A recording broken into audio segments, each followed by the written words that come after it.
Geek Out! Welcome back to Kiss My Podcast. I still don't have a suitable intro. We may never have a suitable intro. That's okay. But basically today we got a couple big things to talk about. First and foremost, Dress to Kill. Secondly, we're going to touch on the passing of Prince because this is going to be coming out. At the time of the recording, he passed away today at 57, which is just mind-blowing to me and way too fucking young.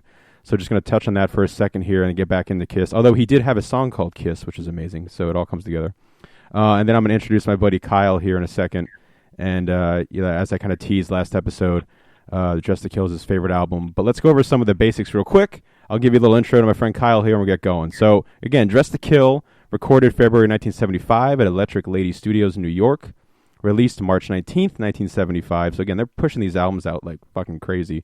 Producer is Neil Bogart, head of Casablanca Records, the president, which is interesting because the label at the time could not afford a producer. So the fucking president had to come in and produce the album along with Kiss, which is an interesting side note. The singles, which will go into more detail as we touch on those in the track. Of course, Rock and Roll All Night, everyone knows that song, released April 2nd, 1975. And Come On and Love Me, released July 10th, 1975. Come On and Love Me was it was a non-starter in terms of singles, which is unfortunate because I like the song. Rock and Roll All Night, as we touch on it later, of course, released as a single, but it isn't until the next time it's released as a single with Alive that it really starts to catch fire. It's a real short album, comes in at about 30 minutes. There's a good chance this podcast may be just as long as the actual album, which is crazy to think about. The cover, we got that famous shot of the band all wearing suits on the southwest corner of 23rd Street and 8th Avenue in New York. Interesting side note, only Peter Criss owned a suit. So the rest were all on loan. So as I teased earlier, that's just to get the boring stuff out of the way. As I teased earlier, my buddy Kyle, who we have on today, I first met him when I was working at a comic shop a couple years ago. Working at a comic shop, but a couple years ago I met him. And I feel like whenever he would come into the shop, we would have this kind of like friendly, just disagree about everything, just for fun. And it wasn't actually the band Kiss, I think, that had us become friends. It was actually the world's most famous and most badass lawman, Judge Dredd. I think that's when we started to really kind of like bond over that character. And then later on, just, Rocketeer, just different art, the Mondo Prince, and different music. And I think I was playing Kiss once. I had a dopey playlist called Kiss Gave Rock and Roll to Me. And one of the tracks was from Dress to Kill, and we were getting to talking about it. And, of course, Kyle mentioned Dress to Kill happened to be his favorite Kiss album. I kept that locked in the back of my brain because I knew someday down the road I was going to do a Kiss podcast. Anyway, his name is Kyle Matthews. He's on the show. Welcome, Kyle, as the first guest on Kiss My Podcast. Wow, that is quite the introduction. Yeah, man. I've never been introduced before, so I kind of feel special. Yeah, man. Yeah, you and I. What was that? It was a couple years ago. I don't even know how many years ago it was now, but yeah, and you would kind of come in and you would kind of hang out at the shop and we kind of just talk for like an hour at least sometimes. Yeah, I felt like one of those stragglers that just hung around. Yeah. Well, I remember. I wouldn't. I just came in for like discussions. Yeah. Yeah, and it was a great atmosphere. No, it was. And sometimes you kind of just hang out. We'd like close the shop and we just kind of like talk about, whatever. But like I said, we kind of have like a playful kind of just disagree about everything. But then we kind of realized that we kind of all like the same thing. Yeah, especially with you. You and I think it was like, I'm not sure about this guy, but he likes a lot of stuff that I like. Well, there wasn't many people to talk to Judge Dredd about either, which is unfortunate. And that was a solid thing. IDW was doing their run at the time. That was pretty stellar. And then you always had a new Mondo print or something to show off, or a new print or art piece that you got. That was always making me super jealous. But yeah, man. So like I said, I remember kind of it just got to the point where, of course, we were both Kiss fans, and you were talking about Dress to Kill was your all-time favorite Kiss album, and it's a pretty damn good one to pick as your favorite, I think. It's funny. So I got into Kiss because I have an older brother who is 46. Okay. So he grew up in the era of Kiss. Sure. That when Kiss was Kiss. Yeah. And then the first time I ever saw it was he dressed up for Halloween as Ace Frehley. Nice. I've dressed up as Ace Frehley before. Oh, actually, it was Paul Stanley. I dressed up as Paul Stanley once. I never did dress up, but I saw this picture of him, and he was dressed up as Ace from Dress to Kill, had the suit and everything. Nice. Actually went out and found the exact suit. But when he showed me the album cover, I always thought it was like, oh my god, it's so cool. These guys in this awesome face paint, and they're in suits. Yeah. And it's like how just like different that was. You know, it was just two polar opposites. You know, because when you think of especially back then, somebody in a suit is clean cut, very, you know, I mean, you know, you're talking what mid-70s. Yeah. Clean cut, very proper. But here they are in kabuki masks, kabuki makeup. Yeah. You're just like, that's cool. Like, I need to find out more about this. Absolutely. And then you know, and I think the album overall is essentially what sets up Kiss to eventually become the Kiss that we know. So that's 100% correct. Like I listened to the album either the night before or the day I do the podcast just to kind of familiarize myself with the music. You know, sometimes it's been a while since I heard certain tracks, and re-listening to this album, I was like, this really is the final piece. Like, you know, it really is the final piece that sets up like Alive. You know, it gives them those songs and it gives them the confidence. Like, I feel like this is a really confident album from them. Absolutely. Because, you know, the most famous song off the album, because I mean, unless you're a Kiss fan, you know, the other songs are, you know, maybe you've heard them, maybe you haven't. Sure. Like, there's one song on it that was not popular because of the album. It was actually popular because of the next album. Exactly. You know, a live version. And it goes on to become one of the most popular, most famous rock and roll songs of all time. Yeah, I mean, it's up there with every kind of like rock and roll anthem you could think of. I mean, is there. Everybody has heard Rock and Roll All Night. Yeah. You know, I mean, no matter where you've gone, whether it's a sporting event, just a bar, anywhere, you've heard this song. Yeah. But the amazing thing is that it's not because of the album that it was written on. I mean, yeah. I just saw that song. I mean, it's the last song on the album. I think it's not even, in my opinion, it's not even the best song on the album. No, same. Yeah. You know, it's a good song. It's a very typical Paul Stanley poppy catchy song. That's, you know, it's very good. You know, but Room Service, you know, you're you know, I know you're gonna go through it right now, but it's just there's so many other songs on it that you just kind of, I think that got lost. Oh yeah. Because of one thing. Well, let's just go ahead and start right with Room Service. That's the album opener. You know, so we got it written by Paul Stanley, sung by Paul Stanley. I think it's a fantastic opener. You know, Kiss has some really, you know, they know how to write, they know how to open and close an album. Yeah, they do, and Room Service is such a Paul Stanley. I mean, you want to say what is Paul Stanley? You play that song, that is the quintessential Paul Stanley song. It's poppy, it's catchy, it's got a good riff, and it talks about his favorite subject, which is having sex with girls. Yeah, well, it's funny because it's almost like you read my notes, man. Like we're such on sync with Kiss because I'm writing, you know, I'm writing great opener, classic. I always call it bitchy Stanley vocals. He's got like that sassy bitchy voice, you know. The great chorus. I even wrote, you know, it's got the classic Kiss lyrical content that you always got to have. I love the harmonies in it, and like you said, super catchy. And this is really this is such a Paul Stanley heavy album. Like this album is almost all Paul Stanley. Like the best stuff you get from it is really Paul Stanley.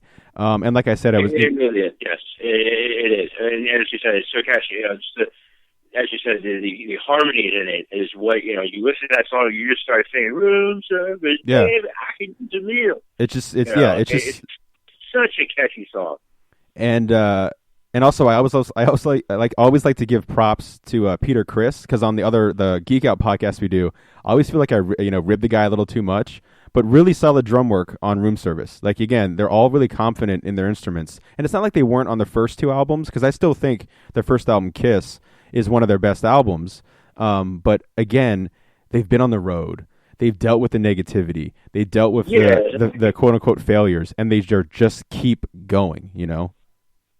You know, I mean, I'll be the first one. I'm not a diehard Kiss fan. I know it's kind of weird talking about this. Yeah. But this is like, you know, like to me, the one before, Hotter Than Hell, I don't think is one of their best albums. Yeah, that was one that when I was talking about it last week, or last month.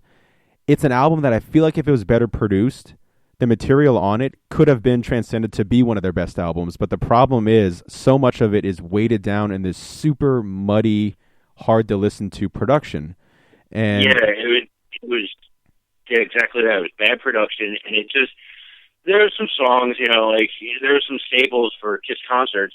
Yeah. But aside from that, I mean, coming off of Kiss, which had, almost anything you could think of. Yeah. From Strut to Deuce to 100,000 Years, Black Diamond, so many songs on that album. Then they did Hotter Than Hell, and you're kind of like, where are they going? Yeah. And then boom, Dress to Kill comes out, and it's like, okay. And boom, first song is Room Service, and it's really, and you're just like, okay, it's a little upbeat, and you're like, all right, sounds good. And again, as you said, Neil Bogart, the head of the Casablanca, produced this. Yeah. And the sound of it was just, that first song just really catches you on. You're like, okay, I want to continue. Yeah, it's a really smooth and much clearer production than Hotter Than Hell. I will say, like a little gripe I have, there are some points, and we'll talk about it as we move on with the tracks. Some of it is a little thin at points, and I think that's where Alive comes in, because they're able to bring in that like bombastic live element. And I think a track, we'll just go right on to the next one, Two Timer, written by Gene, sung by Gene. This is one where I feel like the production is a little off, not as clean as Room Service. And like I usually give Gene, mad props for vocals. I think that when he really lays it on, he's one of the best, if not my favorite member or the best vocalist in Kiss, at least, during certain tracks. Maybe not on Dress to Kill. Dress to Kill is not the best Gene album, but this is a track where I feel like it's okay. But again, it helps whenever he does he does really well with the chorus and the harmonies on a track like Two Timer. Yeah, I think as you said, like Gene, Gene, we know Gene of being now, but Gene was always a very good vocalist. Yeah. Very good. I think a very underrated, not a great bass player, but a very underrated bass player. Indeed, yeah. Vocals, when you hear Gene, you're like, okay, it has that sort of that bite. Yeah. It has more of like Paul has a high pitch. Ace, was not, at the time, still not the singer that he becomes. Yeah. But Gene, yeah, it was definitely more of a bite. And I agree, he was just very underrated.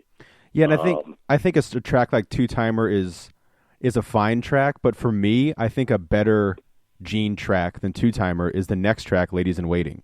I think, again, written and sung by Gene. I think it's, like I said, the better Gene track overall. And I also think, like you were saying, it has that snarl on it. It has that bite to it a little more than Two Timer does. Yeah, and that's like always, Gene tracks always seem to be a bit, if you want to say, grungier.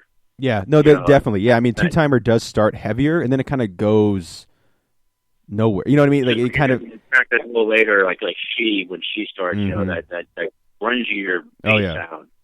And you're just like, ooh, and you can like when you start keeping more and more in Kiss, you start going, okay, that's a Gene track, that's a Paul track, that's a Ace, that's a Peter track, and definitely the next two, with Two Timer, you could definitely tell that yes, this was, and I think as you said, yes, it's a really good Gene track, but for the overall album, it's not bad, but it's just what it followed, which was Room Service. It's like, okay, not terrible, but could have been a little bit better. Yeah. So the kind of the 1-2 punch of Two Timer and Ladies in Waiting, they're fine tracks. They probably would have fit really well on Hotter Than Hell, but Paul Stanley, I could agree with that. Yeah, Paul Stanley lives and breathes, Dress to Kill. This is very much his album. I will say a fun fact though about Ladies in Waiting is that Gene plays rhythm guitar on that track, which is kind of cool. I never knew that. Yeah, so Gene does play rhythm guitar. I think, again, he's really strong with his choruses, and he's got great vocal harmonies, and there's some really cool guitar harmony moments on the leads in Ladies in Waiting. But just kind of moving on here, I think Getaway is an interesting track, the next one on the album, of course. It's written by Ace, which is almost always gold, in my opinion, if Ace writes a track. It's sung by Peter Criss, though, because, again, Ace is not confident in his vocal abilities. I've said it before in the first two podcasts that we're not going to hear that until the Love Gun era stuff, really just hear him all, outright and do lead. Another cool thing about Ace on this track, all the guitars and including the bass are all done by Ace on this track. So all of the instrumentation on this is really, really tight. And that's not me, ripping on Paul or Gene's abilities. It's just that Ace is a talented musician. And I feel like when he's playing all the instruments together, at least all the stringed instruments, it has that really kind of tight feel to it. Yeah. I mean, this track is probably one of my top two favorites off of this album, just because of, again, the sort of upbeat, very sort of, sort of a swing style, yeah. The riff, and again, as you said, Peter is singing on this, and I think Peter was always very overlooked when he sung. He did Beth, but some of the songs, like Getaway, was just it just had that snap to it, and sort of like his drum style.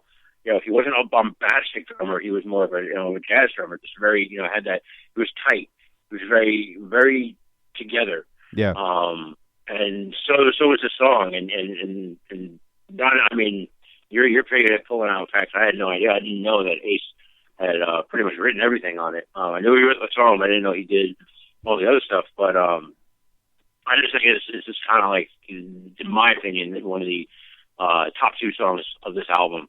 Just because it had that sort of same vibe as Room Service. Yeah. That very catchy, upbeat, sort of, rock and roll type sound that you expect from them. Yeah, I mean, again, I think we're probably going to talk about Room Service a lot because of how great of a song it is, but it really is, like you were saying, not just a blueprint for a Paul Stanley track, but kind of a blueprint for what works on this album.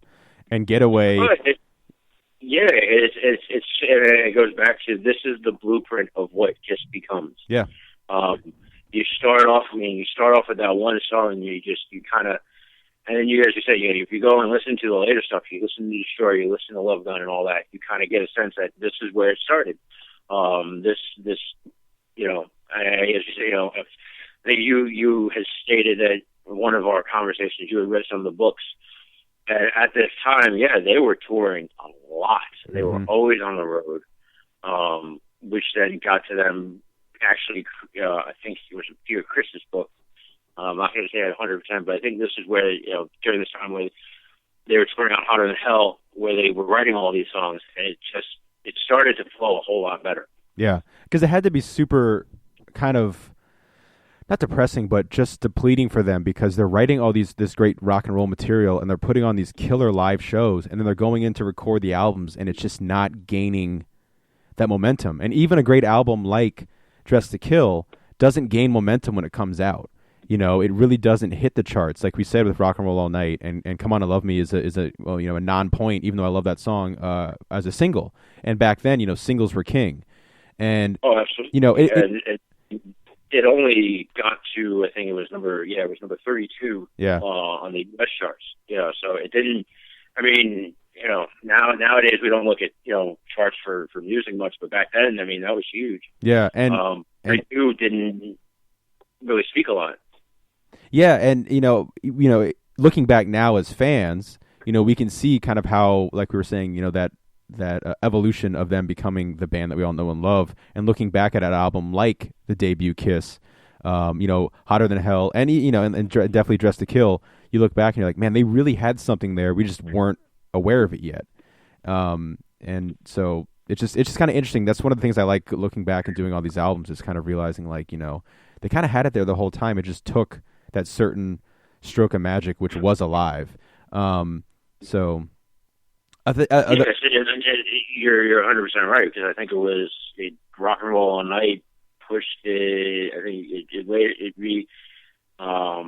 the live version of Rock and Roll All Night was issued as a single the year later, and it reached like number 12 or something. Yeah, reached number 12. It also had that Ace Frehley solo, added in there live. Which, if you add an Ace Frehley solo to anything, it's going to do he's gonna do way better. So, but speaking So, of Ace Frehley solos, though, I do love the solo of his on Getaway. Um, I think it's kind of a different solo, a little bit more kind of not that classic rock kind of guitar solo feel, but I really dig Ace's solo work on this. And I also think because Ace and Peter seem to be the closest kind of bond in the band, I felt like whenever they worked together or wrote or played together on a song, the song had a little bit extra to it, and I think Getaway shows that. oh yeah, because it was always, because I mean, the classic Kiss pairings were always, Peter and Ace and Gene and Paul. Yeah. And you always, and you can, yeah, as you said, you can definitely feel that with Getaway. The fact that Ace wrote it, Peter sings it, Ace plays most of it, or wrote most of the music and all that, and you could just get that vibe that the two of them really, really were in sync together. And the stories of the two of as it was stated, they were sort of the pair together on the road and all that, and you just can get the sort of the vibe between the two of them, and especially on the later stuff. Totally. But let's keep moving on here to the next track. And I'm glad we talked a lot about Getaway, because I think Getaway is a song that, like, even maybe some Kiss fans won't listen to as much because it's not as much of a live staple. That's a song that I think even a minor Kiss fan, no matter how big or small you love Kiss, need to check out Getaway. It's a great track that's kind of underrated. But anyway, moving on to Rock Bottom, written by Ace and Paul, so you get kind of a different pairing there. But sung by Paul, of course, because Ace is, again... Although you do hear him sing kind of the loudest and strongest on the backing vocals to Getaway. So, like, if you're ever like, hey, I kind of want to hear early singing Ace, listen to Getaway again, gives you another reason to check it out. But Rock Bottom is a song that I will love forever and ever, no matter what version it is, whether it's a live, whether it's a studio version, although I think the live version is one of the most kick-ass versions of any song of all time. The intro to the song is really, really kind of interesting, and I like that it kind of lulls you into a false sense of security, because it's the first real kind of quiet moment on the album. Yeah, it's probably one of the most beautiful Ace solos ever recorded.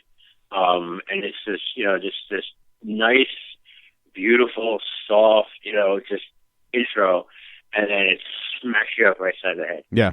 Yeah, I have to agree. It's one of Kiss, better, if you take out, the staples of their whole career, this is one of their best songs they have ever written. Yeah, Rock Bottom is one you want to hear live, definitely. Absolutely. Yeah, I mean, I can't really say much after that. I mean, all I can say is just listen to it. Yeah, It's just one of those songs when you're with somebody, you're like, okay, you want me to explain Kiss to you? Listen to this. Yeah, listen to Rock Bottom by Kiss. Yeah, it's cool. It's pretty much perfect. Yeah, I mean, again, we get the classy sass vocals from Paul. I love that when he yells the line "sometime," which I believe is in the second verse, all the guitars like come crashing in at once, where they kind of do that thing where a lot of great rock and roll bands like Queen and Aerosmith and Led Zeppelin would do, where they would like track one guitar for like a verse, and then when it came time for the second verse or even the chorus, that's when they throw all the guitars on, so it sounded even heavier on top of it. And Rock Bottom is one of those tracks that does that. If you really want to hear that played to like perfection, listen to the Alive version. I think Paul even kind of slides his guitar into the speaker, into that sound. Yeah, again, a lot of times on the earlier podcast for this, I talked about the differences between the Alive version and the studio version. I think Rock Bottom, both versions are just as great. Yeah, and that's again what eventually made Kiss into what they are was Alive and being a live band, and just the live the live sound and the live experience of going to see them and their whole show and everything about them that's what made them. Yeah. And Alive, again, as we keep kind of saying, it started with this. It started all with this album, and then the next album it really took off because the the produced version and the studio version was great, but then you heard it live and right in front of you, and it's, oh my God, this is even better. Yeah, which made everybody want it even more, and it just exploded. One of the cool things, because I was kind of trying to figure out when I was doing this, am I going to include like an episode about each of the live albums? And I realized that, when I was doing the studio version, I was kind of like, okay, well, I want to include like an episode about each of the studio versions, because I think, when you listen to the live version, with Alive, that's really the only one you really need to talk about is Alive. Also, I do love Unplugged. But Alive is kind of cool where I realize I don't really need to do one episode about it because I can kind of touch on every song that's on Alive as we're going through the studio ones, which is cool because I can talk about with all the other, everyone else when I talk about the different albums. But that's one of the things I like about talking about these first 3 albums especially is that you get to kind of compare and contrast the studio version with the live version. And there's some that really work and some that don't. But Rock Bottom, and there's a couple more on this one that on this album that we'll talk about that have a live versions. But yeah, I mean, on any Kiss podcast, you cannot overstate the importance of the album Alive. I mean, that brought Kiss, that brought the living, breathing monster that is Kiss into your stereo, into your speakers, into your home. So that's such a huge album. It's also not just a huge album for Kiss, but also a huge album for live albums. Oh yeah. I mean, it pretty much set the stage for live albums. Yeah, I mean, you talk. There are a lot of bands that do live albums, but there are very few that have great live albums. It's like, oh yeah, we're going to do a live album. And you kind of listen to it. It's like, all right, it's a live album. Sometimes it's good, sometimes it's just a toss away. Yeah, but this was the pinnacle and sort of the standard of how to do a live album. And when you talk to most hard rock or metal guys, first thing they say is the album that did it for them was Kiss Alive. Oh yeah. Hearing all those songs that came before live for the first time on a stereo in such amazing sound, that's what got them to want to continue. Yeah. Absolutely, yeah. I mean, another track that's actually on Alive, that's the second single, and the next track on the album is "Come On and Love Me." Written by Paul, sung by Paul. I think this is one though where I think the Alive version is stronger than the studio one. This is one where I would say it's a great track on the album, but I think it's a little thin compared to some of the other stuff on it. But again, I do think you get some great dual vocals by Paul Stanley during the verse. You get the solo at the beginning of the song is done by Paul Stanley, not Ace Frehley. Again, you get Gene and Paul whenever they team up doing the co-vocals. The dual vocals during choruses is always, again, a staple of Kiss and one of their, one of the weapons in their kind of arsenal that they use pretty well. And again, I've always loved the line ever since I first heard the song that she's a dancer, a romancer, I'm a Capricorn, and she's a Cancer. I always thought that was just I don't know if it's because it rhymes, but or the way Paul Stanley would kind of again, that sassy bitch vocal and kind of dance to it. But again, I think this is a great Paul Stanley track. I just prefer the live version a little more than the studio one, but I'll take the studio one, just as well.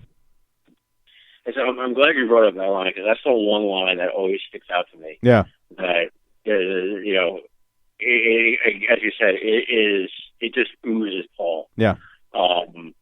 Again,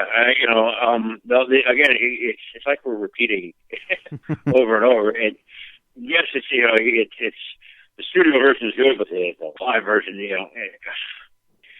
think that I think you're saying it all. Yeah. Very good, very catchy Paul song. Very just Yeah, I mean, I'm kind of lost at what to say. No, I mean, yeah, it is. It's just one of those tracks that that oozes that Paul Stanley-ness. It's got its strengths, but again, check out the Alive version after checking out the Dress to Kill version because it's a song that was meant to be heard live, and it definitely shows it when you hear it. But next track is kind of, I think this falls in the vein of Room Service in terms of catchiness, as Anything for My Baby, written by Paul, sung by Paul. Again, I just wrote in my note for one of the first things, catchy as hell, just like Room Service. It's a really strong Paul album. I think it's a great track. And, when I was listening to the album again, doing my notes and getting ready to do the podcast, this was the song when I was like, God damn, this really, this is the Paul heavy album. Paul Stanley is emerging as the frontman of Kiss. There's plenty of different times where the three of them, minus Ace, is singing, lead, but Paul is really cementing his, that star on his face. Although I do love Gene's vocals, the call and response that Gene and Paul do during the chorus.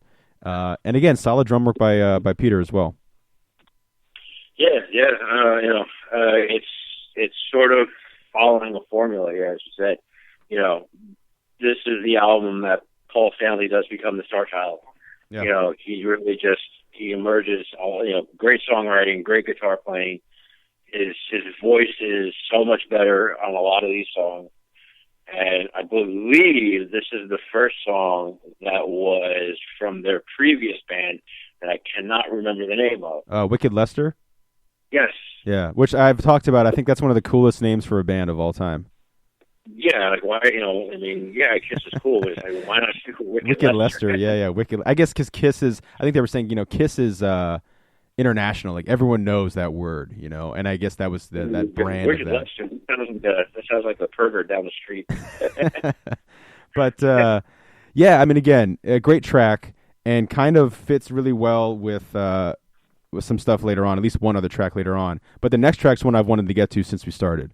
I've mentioned this as my favorite track on Alive, and one of the greatest guitar moments of all time, and one of the greatest Ace moments of all time is during the Alive solo. I've gone ad nauseum about it. The song is called She, and it's got, like you were saying earlier on in this episode, super heavy intro. It's got Gene written all over it, although it was written by Gene and Stephen Coronel, who was from Wicked Lester. But again, sung by Gene, sung by Paul, sung by Peter. And it's also the longest track on the album, which isn't that hard to do because it's only 4 minutes. It's like just over 4 minutes. But the band jams like a bat out of hell on this track. Lots of riffs, lots of stuff going on here. Great studio version, but again, to hear that Alive version as that jam, the Ace part at the end where he just keeps playing that lick faster and faster and faster and faster until it's almost just feedback, is one of my all-time favorite Kiss moments. Yeah, just as you said, this was kind of where they were like, all right, let's slow it down for a bit. Yeah. But it was done so well. Just that opening bass line, just how muddy and sludgy it was. Mm-hmm. You could kind of, take that and some of the bands that were later that come out, and you kind of go, that's sort of an inspiration on something.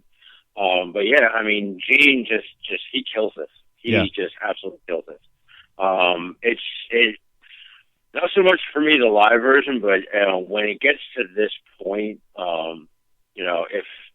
if I'm not going to listen to the whole album, this is probably one of the first songs I'll put on. It's like, all right, this Room Service, Getaway, kind of like, I want to hear She because you hit that initial down, down, down, down.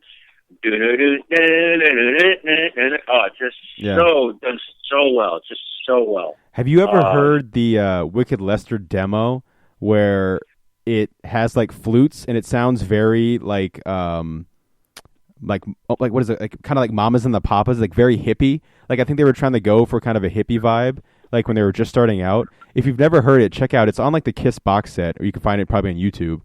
But just listen to the fact that you said flutes, Mamas and the Papas, and fairies associated with Kiss. Now I have to listen. Yeah, no, seriously. When we're done with this, you got to check out She demo, the Wicked Lester demo, because it's when it kicks in, it's just this totally different track, which speaks volumes of how they evolved it to this really heavy track. And I've said before, I've never considered Kiss heavy metal, but they have their heavy moments, and She is definitely one of those heavy moments. I mean, it's you can hear sort of, as I said, the muddiness and the heaviness. You can see like, okay, this eventually will evolve into some of the bands that were influenced by Kiss and taking that heavier sound and becoming more heavy metal. Yeah, I mean, Kiss is a hard rock band. Yeah, they were never, I agree, they were never really metal. They had like metal imagery, like I was saying, but they were. I would never consider them like metal, and a lot of that comes from Gene Simmons.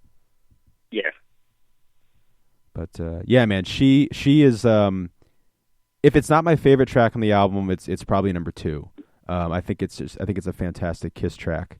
But the next track is, I feel like, Room Service Part 2, and maybe for me, this might be like my favorite track because it's just so much damn fun. It's Love Her All I Can. again written by Paul, again sung by Paul, and the let's see, the verse vocals you can hear Gene, although I don't think he's credited on this song, but I'm pretty sure you can hear Gene singing in the verse with Paul.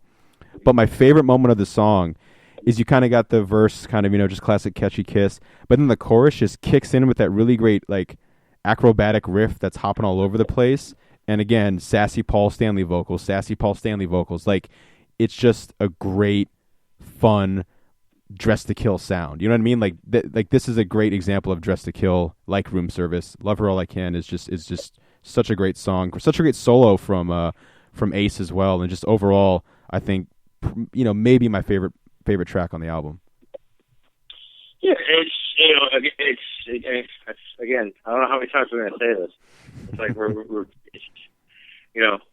repeating, but yeah, it's another great Paul song.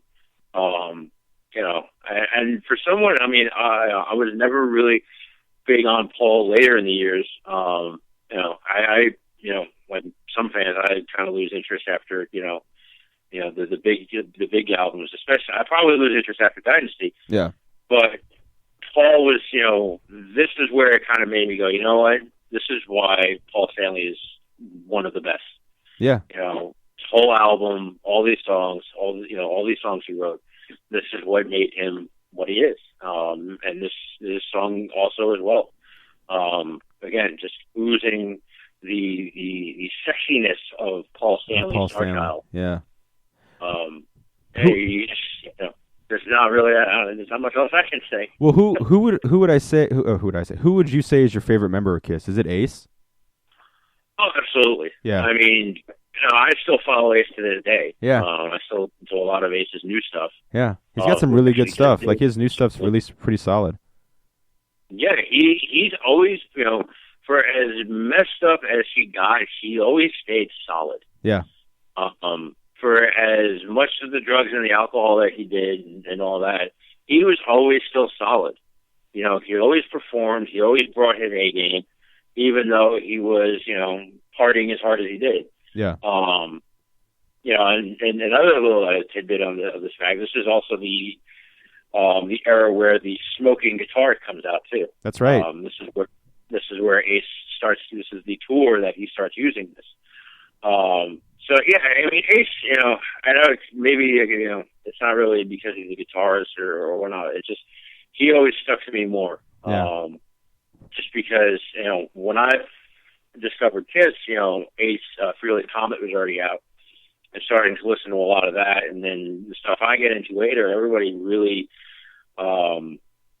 was big on Ace, and especially the later Kiss sort of solo albums that they did. Yeah. His was some of the best. Oh, his was the best by like far and away. I mean, it was. I think it might have been shocking to people back then. Maybe not shocking, but they're all expecting Paul and Gene to put out these amazing albums, and I think Paul's is pretty good. Paul's is okay. Gene's is terrible. Yeah. Disappointing to say it. But Ace comes out with this like great album, like a really great album. Not just like, oh, it's pretty good for a solo album. It's a really great album.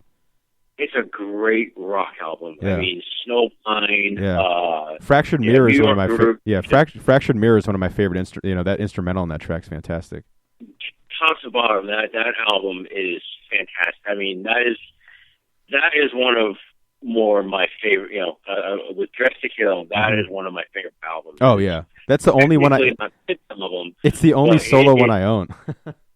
Yeah, I mean the Peter Criss stuff is like really, if you're into like jazz music and what he likes. Yeah. Was really like, that was the one that was really kind of out there. Yeah. But Ace really just nailed it. Yeah.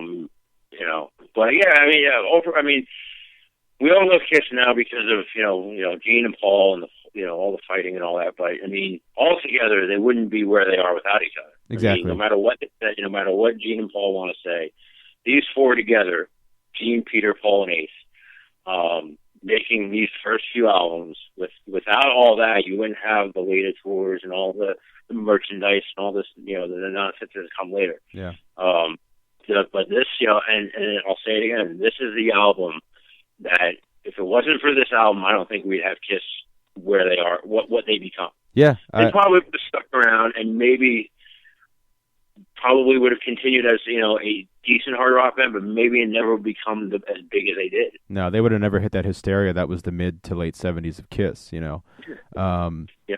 But This album didn't, I feel that this album didn't, again, it didn't light the charts on fire, but it did enough to where, you know what, when Alive came out and they wrote all these songs, boom, it just, everything clicked. yeah. No, I mean, I agree. I mean, I want to touch on the last track really quick. We've kind of touched on it a bit throughout the album. But the last track, as we all know, is Rock and Roll All Night, kind of setting up that kind of cementing Kiss in their legacy here. Written by Paul and Gene. You get that, you know, the great Lennon McCartney of Kiss. But it's sung by Gene. Like I said, everyone knows the song. It's their mission statement. We've talked about the fact that it was released as a single, but it wasn't really until the Alive single came out, which is better in my opinion. But again, I think this is the best produced track on the album. Like I feel like there's some extra oomph in this one. But I think it's a great track overall, even though I've heard it a gazillion times. Although it's a bummer hearing it without the solo. You know, check out the Alive version to check out Ace's solo. It's great. But again, a great way to end the album. Absolutely. I mean, you know, it's, as you said, you know, we've all heard it.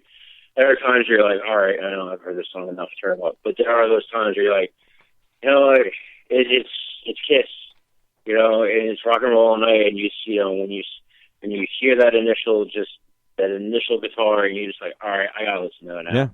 It puts you in a good mood. I mean, it's that song. It's just that song of the album that's it. You know, again, it didn't become a hit until later. And I do agree, the live version is far superior. Mm-hmm. Not that this is a bad version, but as you said, we get the solo. It's the song that made them. Yeah, you know, again, it's a great, as you said, they know how to open and close an album. Yeah, they open up with Room Service, a great poppy, catchy song, and they end with an anthem. Yeah, that will be around much longer than I will be, you know, and everybody will know and hear the song, even if they don't like it, they'll know it, you know, and that's the thing. It became a staple. It's a staple in American culture. Yeah, I mean that's the perfect way to wrap up the album. I mean, it really is. It's a staple of American culture. Kiss becomes that with the help of this song, with the help of this album, and especially the album that follows it, Alive. It really transcended Kiss into what we all know and love today. Before we head out, Kyle, I just want to ask real quick. I know you were around the shop a couple times, probably a lot of times, when I would play Prince nonstop on loop, on repeat over and over again. Purple Rain, yeah. Do you have any final thoughts on Prince before we head out here? Because I feel like we got to touch on that. I was never a big Prince fan. I know some of it. I've heard a lot of his songs. Obviously, Purple Rain. Yeah. It sucks. You know, 57. You know, this is becoming the year that everybody's dying. Yeah, it's unfortunate. First you have David Bowie, which was, you know, in my personal opinion, a little more crushing for me than Prince. But not taking away, you know, I mean, Prince was huge. You know, I remember growing up. I mean, I'm probably a little older than you. Yeah. Prince was huge in the '80s, and then, you know, like as we said, you know, that Batman '89 came out. Oh yeah. Oh, that was. I remember the hysteria over Prince writing that song. Yeah. And seeing that video all over the place, it was huge. Yeah. Was I a fan of it? Not necessarily, but I will not deny his talent. Yeah. No. Yeah. Absolutely. Prince was hugely talented. This just sucks. Yeah. That, you know, it's starting to show, hey, life is here, and all our heroes are starting to fade away, and appreciate them while they're here, no matter what the state they're in. Yeah, I mean that's one of the reasons I want to get my buddies on here to talk about Kiss, and you know, again, Kyle, I can't thank you enough for coming on to talk about this album with me. This was a lot of fun. It was really nice to have somebody else talk about Kiss with me on this one, because the first show I was all by myself, but it was actually I had a lot of fun, man. I appreciate you having me. I mean, I hope this is not your last episode that nobody will listen to because, you know, me. But, nah, man, I'm sure. This was fun, man. You know, I've always wanted to sit and chat with you. I mean, not just Kiss. Yeah, no, I got to get you on for something else, man. I'll get you on for something else, man. Like I got all kinds of stuff planned and post Kiss, but I'll definitely get you on for some more stuff, man. Because I think this is, like I said, this was a lot of fun. It's been a while since we talked, so it was nice to have you on, man. Hey man, again, I appreciate it. This was a blast, and anytime. Yeah. Awesome. All right. Well, this has again been another episode of Kiss My Podcast. This has been Dressed to Kill 1975. Kyle Matthews has been my guest. Thanks for listening, guys. And hey, rock and roll all night and party every day. Thanks. This has been another Geek Out production. If you enjoyed what you heard, hey, we've got a new commentary every Monday. We've got a special episode every Friday. Of course, there's the usual catching up show every Wednesday. And you get book club episodes just about every Tuesday these days. Thanks for listening.